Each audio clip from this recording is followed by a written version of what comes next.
Hello friends, good morning. Welcome back to my channel Shrima ওয়াজ ব্লগসে নিয়ে চলে এলাম সকালের নতুন একটি ভিডিও।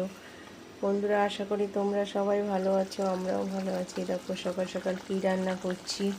আজকে রান্না করছি পনির। অনেক দিন পর, প্রায় 6-7 মাস পরে পনির রান্না করছি।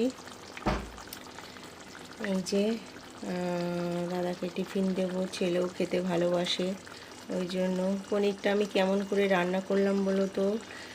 প্রথমে আলুগুলো ভেজে নিলাম এবং পনিরটা হালকা করে ভেজে নিলাম। তারপরে অল্প আদা পেঁয়াজ রসুন সব হালকা হালকা করে দিয়ে ওটাকে ভালো করে কষিয়ে নিলাম। কষিয়ে নিয়ে তারপরে অল্প জল ঢেলে দিলাম। তো আমি তো এইভাবে পনির রান্না করি। তোমরা কেমন করে পনির রান্না করো প্লিজ কমেন্টস করে জানাবে। আর আমার ভিডিওটা যদি ভালো লাগে প্লিজ লাইক কমেন্ট